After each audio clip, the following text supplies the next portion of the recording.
Right now. Okay. Oh, I see. See the red light? Okay. So I'm talking about the Syrian civil war and the conflict in Syria right now. So here's a map of Syria, and you have Turkey to the north, Iraq and Iran to the east, Lebanon to the west, and then Jordan and Saudi Arabia and Israel to the south. And the major cities are on the map too. And it's important to know before you learn about the conflicts in Syria, the certain religion that makes up the population of Syria. So 74% are Sunni Muslim, and the Sunni population make up the majority of opposition towards the government of Syria. And 10% of the population are Christian, and they support President Assad because of their fear that rebel groups will form an Islamic State.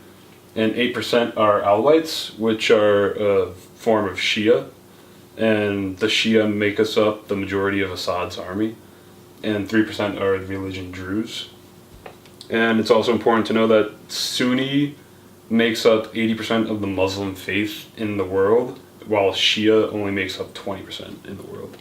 That was interesting. Oh. And Saudi Arabia is a Sunni state, and Iran is Shia. So because of their religious beliefs, they hate each other and they disagree with one another, mainly because of their religious beliefs. And so the current territories in Syria and Iraq are shown here on this map. So here's Syria right here, and then this is Iraq. And the gray represents ISIS, and the purple represents the Iraqi government, and the orange up here represents the Kurdish forces, and in the green are all the rebel forces. And then the Syrian government is in the red, which is Assad's army. And the top red lines up here is where Turkey is with the Turkish forces, and then the green lines are the Iranian forces. And so if you observe this map, that's the territory of ISIS, but then when you look at the settlements and villages and towns and cities in the area, you can see that they're all on the outside. So when you compare it to the previous map of ISIS's territory, you can see that most of their territory is just open desert, so they don't have any major cities, towns, or villages. So people think that they have a lot more territory than they actually have because of this diagram, but they actually don't have a lot of territory. It's just open desert. So here's the relationship between different groups involved in the Syrian conflict right now, and it looks very chaotic. And so you have Al-Qaeda from Iraq, and then the Free Syrian Army, ISIS, Assad's government, Hezbollah, United States, Iraq, Turkey, Nusra, which is a form of Al-Qaeda, that's their Al-Qaeda branch in Syria.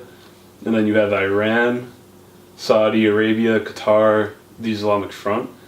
And each line represents either direct conflict, indirect conflict, who's giving who money and who's giving who weapons.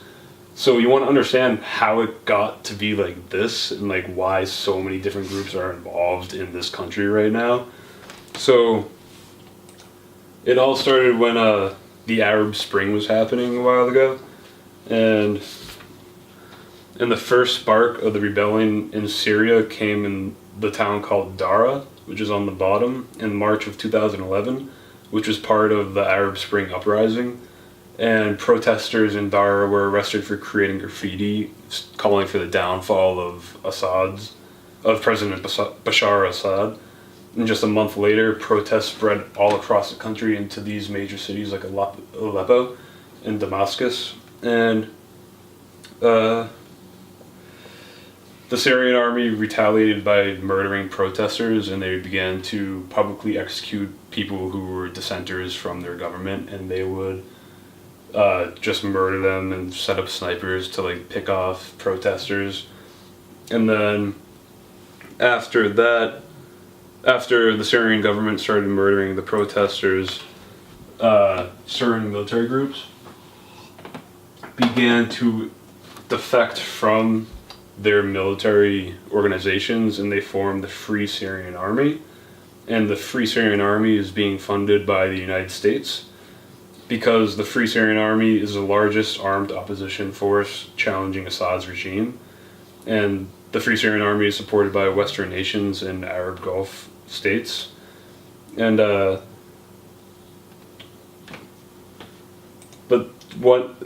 just months after the Free Syrian Army was formed and put together, the Free Syrian Army's revolt turned into an armed insurgency when Al-Qaeda came to Syria and formed the branch of terrorists called al-Nusra. And al-Nusra and ISIS fought against the FSA, and both al-Nusra and ISIS have vowed to attack the United States once they have gained complete control of Syria. And the United States began aiding Saudi Arabia and Qatar with weapons and money, and Qatar, our ally, would fund groups like ISIS and give them weapons, while Saudi Arabia, another one of our allies, funds al-Nusra, which is Al-Qaeda. And Turkey supported the Muslim Brotherhood, which is another group in Syria, and Turkey supported them early on in the Syrian conflict and saw them as a way to reassert their influence in the region. And the Muslim Brotherhood later allied itself with al-Nusra, and despite the Brotherhood's radical ideology, Turkey continues to support them and are allegedly supplying them with weapons and funds.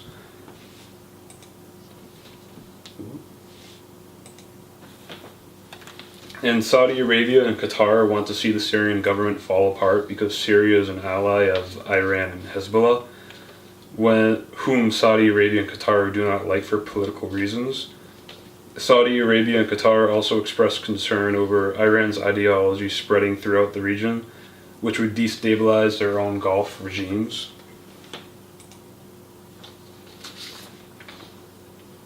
So the Gulf states, Jordan and Turkey, at this point began to intensify their fundings toward Syrian rebels, while Iran continued funding Assad's government and Hezbollah. And Hezbollah is a Lebanese Shia group backed by Iran. And Iran's funding towards their groups are mainly religious connections and religious regions because they're all Shiite. And Syria's connection with Russia and China are economic, and they get imported many weapons and goods. And it was around this time period, in 2013, when Assad first used chemical weapons against civilians in the town of Ghouta. And once they used the chemical weapons in Ghouta, that's when the US felt like we should definitely get involved, because before people were just debating if we should get involved, but then we saw that they were using chemical weapons, and that's a very bad weapon. So they actually Russia told them to dismantle their chemical weapon program in this time, which they supposedly eventually did. And because of all the conflict, extremist groups like ISIS are created. And around this time, 2014, is when ISIS became a huge group, because they had some members before, but it wasn't recognized by everybody until this time period. And ISIS's main focus was attacking rebel groups and the Kurdish forces. So they didn't focus on Assad, they just focused on those two groups. And there are over 75 rebel groups now fighting for power in Syria. And the 75 rebel groups are all against Assad, but each individual group has different ideologies about how they want the Syria state to be after the conflict is over, so they fight each other also. And at this point, before we had the CIA program a few years earlier that tried to fund rebel groups to take down Assad, but after we encountered ISIS, the Pentagon began to make a program to fund rebels.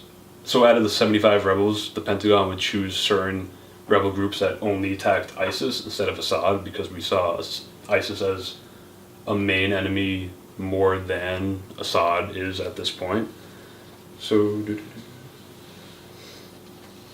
So then around this time period, Vladimir Putin said that he would carry out airstrikes on ISIS, but in reality, he's only bombing Syrian rebels that are against Assad's regime. So he's helping Assad by bombing the people who are against him. And there's evidence of the flight paths that the Russian jets take, and they only bomb a certain area where a certain group of rebels are next to Assad's army.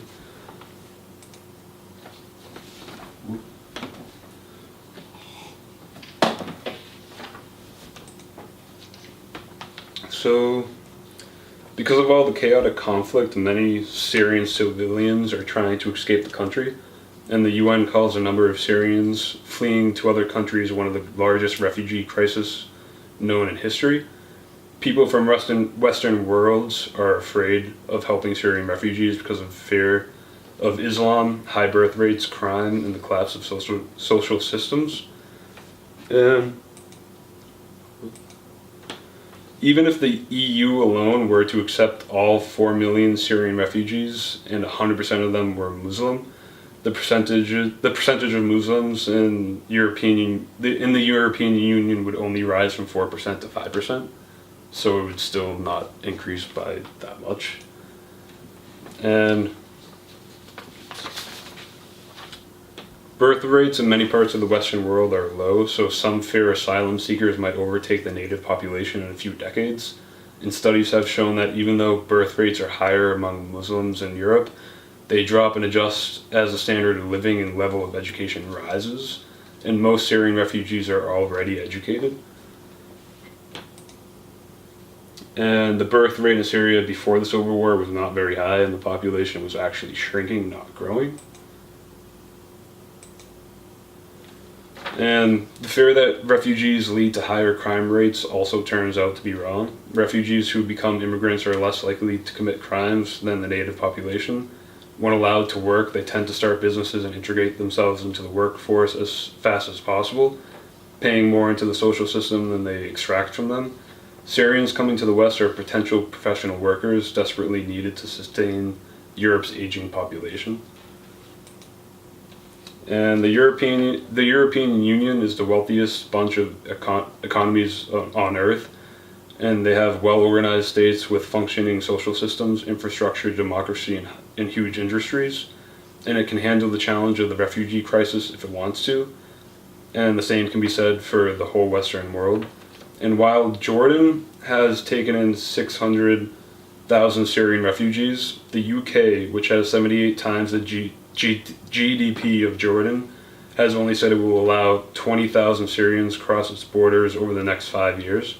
The US has agreed to accept 10,000, and Australia will accept 12,000. And we have to realize that these people